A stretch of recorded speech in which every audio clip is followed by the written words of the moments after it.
ছোট বেটা বলে আমার বাড়িতে 1 মাস খাবে, সবারই পালি শেষ হয়ে গেছে বুঝলেন, ছোট বেটার পালি 29 দিন হয়েছে, বলে আজকে দিনটা পার করলে বেঁচে যাব, না কি বলছেন? ইমাম সাহেবের মতো পালির ভাত খেতে হচ্ছে। ছি ছি ছি ছি ছি, তুমি মাস্টার হয়েছো, তুমি ডাক্তার হয়েছো, আর তোমার মাকে বৃদ্ধাশ্রমে রেখে আসছো, লজ্জা করে না তোমার? কিসের শিক্ষিত হয়েছো যে মা বাপকে তুমি বৃদ্ধাশ্রমে রেখে আসবে? তোমার কপালে একদিন বৃদ্ধাশ্রম জুটবে না। মা বাপের সঙ্গে ভালো ব্যবহার করুন। পরিবারে 4টে ছেলে থাকলে একটা বেটা তো বলতে পারতো, না কি বলছেন, যে আমার মা বাপ দুনিয়াতে যতদিন বেঁচে থাকবে আমি আমার মায়ের দায়িত্ব নিলাম, আমি আমার বাপের দায়িত্ব নিলাম।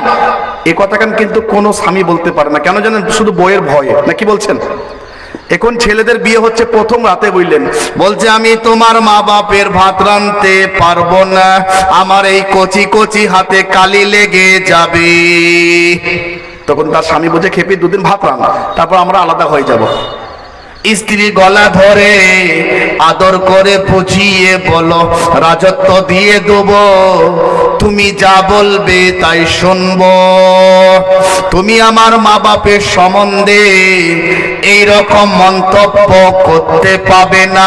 তাদেরকে ভালোবাসলে আমাকে ভালোবাসা হবে, তাদের সেবা করলে আমারও সেবা করা হবে। আমার মা বাপ দুনিয়াতে কদিন আছে, একটু ভালো ব্যবহার করবে, একটু ভালো ব্যবহার করবে। সকালবেলায় চা করেছে, সবাই চা খাচ্ছে।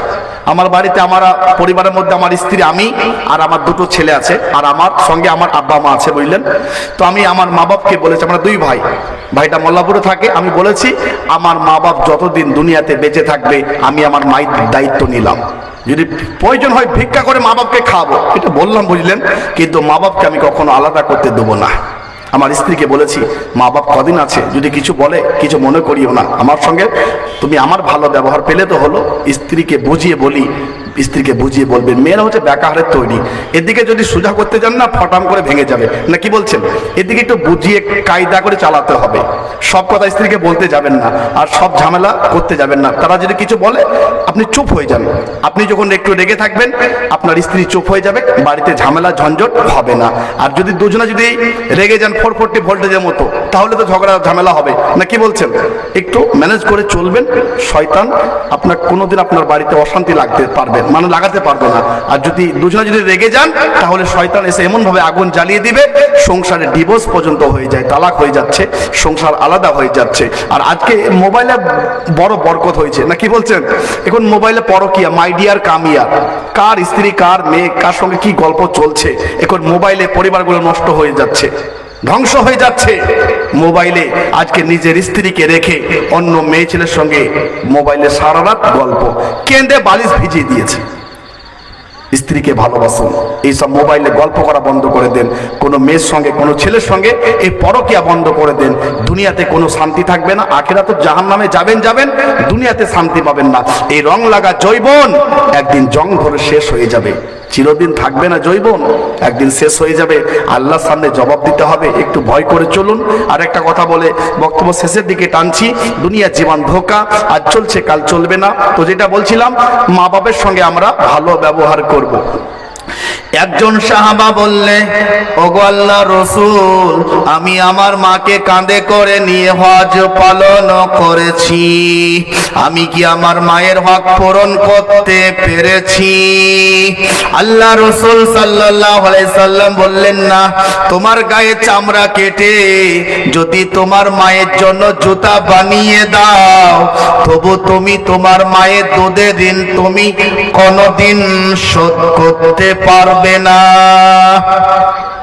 মায়ের মতো নিয়ামত তোমরা পৃথিবীতে পাবে না। ওয়াসাইনাল ইনসানা বিওয়ালিদাইহি, আমি তাদেরকে তার মায়ের ব্যাপারে উপদেশ করেছি।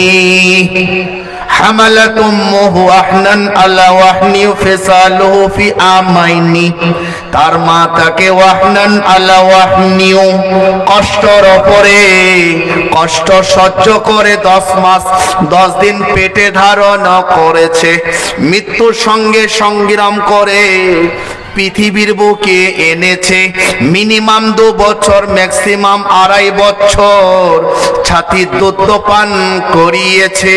তাই তোমরা মা বাপের সঙ্গে ভালো ব্যবহার করবে।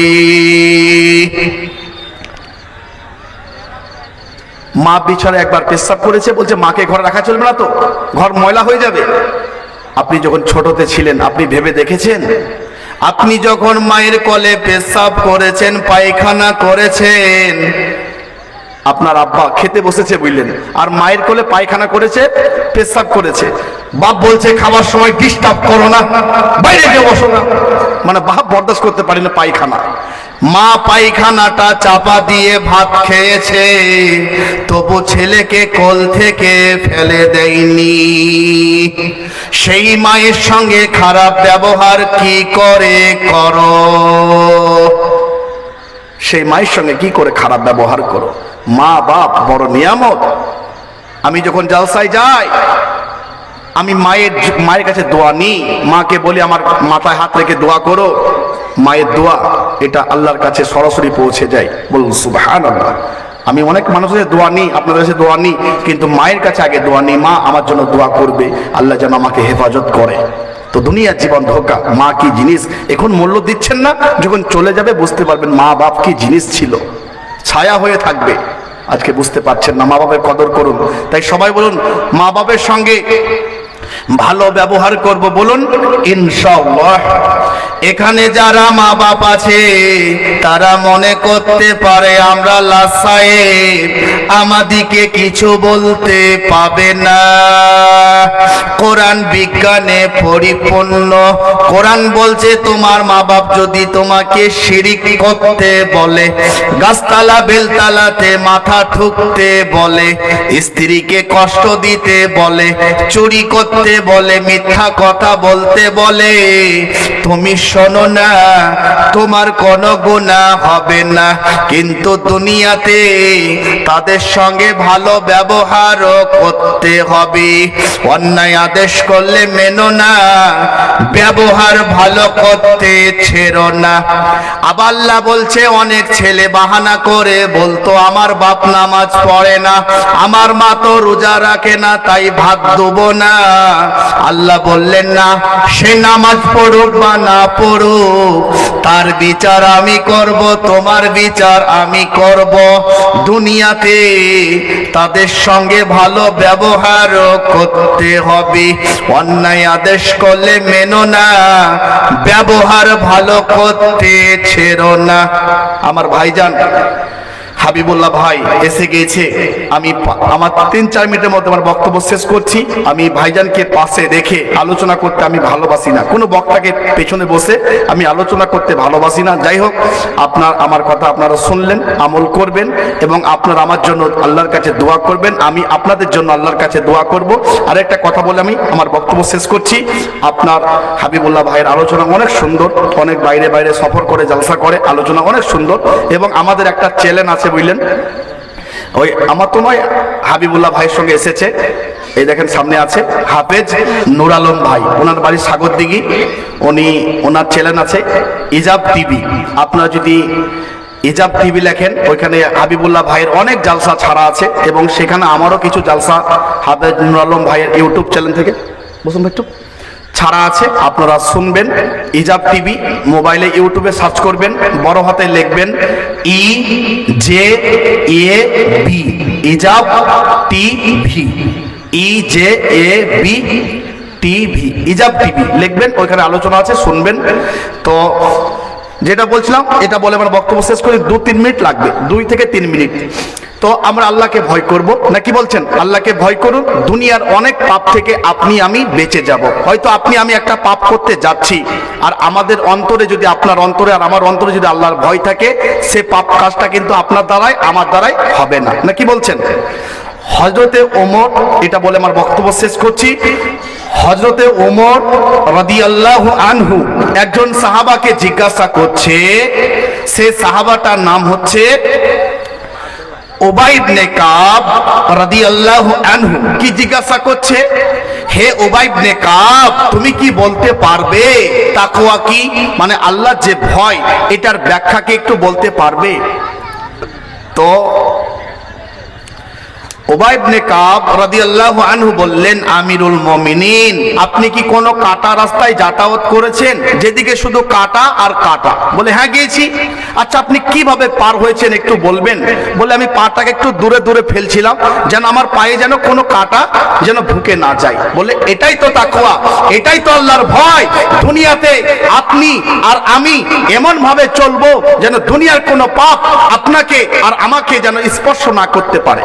ধরেন আপনার হাতে মদের বোতল আছে, উদাহরণ দিয়ে বোঝাচ্ছি, আপনি মদ্যপান করতে যাচ্ছেন আর মনে করলেন দুনিয়ার কোনো মানুষ আমাকে দেখছে না, কিন্তু আমার আল্লাহ আমাকে দেখছে। এটাই হচ্ছে তাকওয়া, এটাই হচ্ছে আল্লাহর ভয়।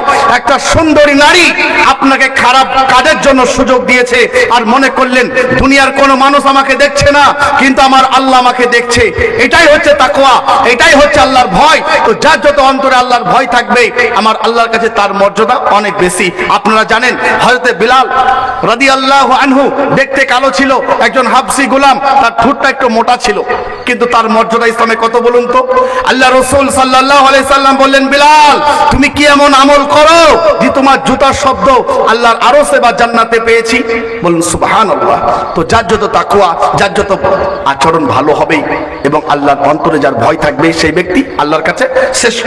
যাই হোক, আমরা আল্লাহকে ভয় করব, 5 ওয়াক্ত নামাজ পড়বো, 30টা রমজানের রোজা রাখবো, আলেম ওলামাদেরকে কদর করব, এলাকার মানুষের সঙ্গে ভালো আচরণ করব এবং মা বাবার সঙ্গে ভালো ব্যবহার করব। যাই হোক, সবচাইতে অসহায় অশিক্ষিত আমি, তারপরে আপনারা, আল্লাহ আমাকে এবং আপনাদিকে সকলকে মাফ করুক। বলুন আমিন সুম্মা আমিন। ওয়া আখিরি দাওয়ানা আলহামদুলিল্লাহি রাব্বিল আলামিন। আসসালামু আলাইকুম।